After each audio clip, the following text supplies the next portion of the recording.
एक गांव में एक कंजूस रहता था। निश्चित ही कंजूस था तो बांटने से बड़ा डरता था। धीरे धीरे पूरे गांव में उसकी कंजूसाई की चर्चा फैल गई, क्योंकि वर्षों बीत गए थे परंतु कभी किसी ने उन्हें किसी भी कारणवश किसी को कुछ भी देते हुए नहीं पाया था। इससे प्रभावित हुए लोगों ने उनके घर कंजूसाई के गुर सीखने जाना शुरू कर दिया। उधर लोगों को अपनी तरफ इस कदर आकर्षित होते देख उसने गांव की चौपाल में बैठकर कंजूसाई पर लेक्चर देना शुरू कर दिया, और वे इतने तो पसंद किए जाने लगे कि आसपास के गांव से भी लोग बाग उनको सुनने आने लगे। लेकिन वक्त एक सा नहीं चलता। अचानक कुछ गांव दूर एक और कंजूस प्रसिद्ध होने लगा।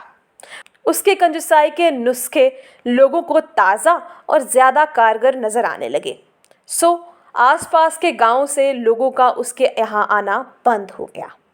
फिर तो धीरे धीरे उसके अपने गांव में भी उस दूसरे कंजूस की ख्याति फैलने लग गई।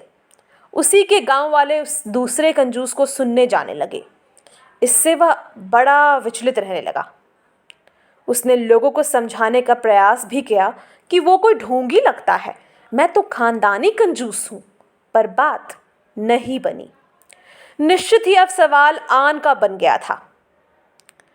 आखिर एक दिन उसने सोचा कि क्यों न स्वयं चलकर उस कंजूस की पोल खोल दूं, क्योंकि गांव वाले तो उसकी बात मान नहीं रहे। लेकिन एक बार उसको कंजूसाई में पछाड़ दिया, फिर सबको झक मारकर मेरे पास ही आना पड़ेगा। बस एक बार आमना सामना होने दो, सबको समझ आ जाएगा कि कौन बड़ा कंजूस है। बस यही सब सोचकर वह उस कंजूस से मिलने चल पड़ता है। हाँ, पहली बार मिलने जा रहा था सो शिष्टाचार भी पूरा निभा रहा था। उसे भेंट देने हेतु कागज पर हरे रंग की स्केच पेन से 4 आम बनाकर वह ले जा रहा था। भला किसी के यहाँ पहली बार ऐसे खाली हाथ थोड़े ही जाया जाता है। अब वह उस कंजूस के यहाँ पहुँच तो गया, परंतु दुर्भाग्य से वह किसी काम से दूसरे गांव गया हुआ था। उसका लड़का घर पर अवश्य था। जैसे ही इसने अपना परिचय दिया कि लड़के ने उन्हें ससम्मान बिठाया और पिताजी के लौट आने का इंतज़ार करने को कहा। लड़के ने स्वाभाविक रूप से उसकी कंजूसाई के बड़े चर्चे सुन रखे थे। इधर कंजूस ने भी सोचा कि जब आए हैं तो मिलकर ही जाएं, सो उसने भी इंतज़ार करने की ठान ली। लेकिन सद्या तक वह दूसरा कंजूस लौटकर नहीं आया। बस उसके सब्र का बांध टूट गया। आखिर उसको अपने गांव लौटकर वापस भी जाना था।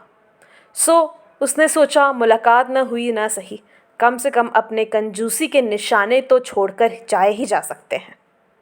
बस उसने अपने साथ लाई भेंट लड़के को देते हुए कहा, लो यह भेंट तुम अपने पिताजी को दे देना और उन्हें मेरा नमस्कार कहना।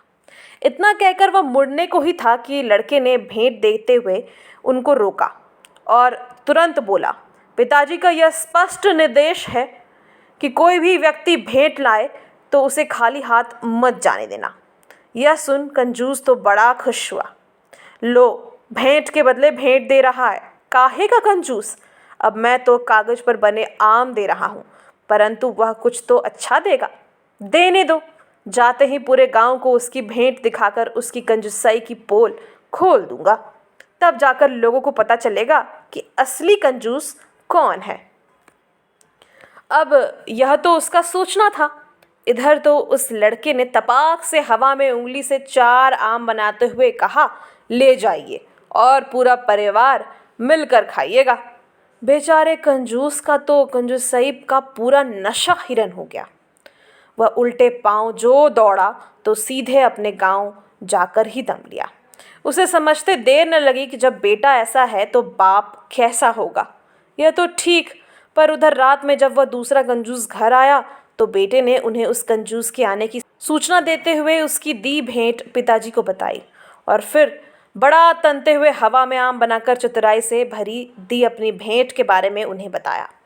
उसने सोचा था कि पिताजी शाबाशी देंगे, लेकिन यहाँ तो कमाल ही हो गया। बेटा जहाँ पिताजी से शाबाशी की उम्मीद कर रहा था, वहीं पूरी बात सुनकर पिताजी ने बेटे को डांटते हुए कहा, मूर्ख, आम छोटे नहीं बना सकता था।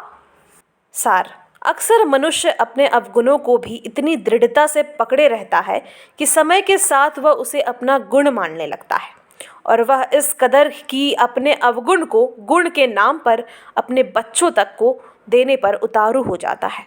एक बच्चे को अपने माता पिता से अच्छा तो जो मिलता है वो मिलता ही है, परंतु उनके ओढ़े अवगुण एक पर एक फ्री की तर्ज पर अलग से मिलते हैं। यह परंपरा जितनी जल्दी जितनी कम हो जाए, आने वाली नस्लों के लिए उतना अच्छा होगा।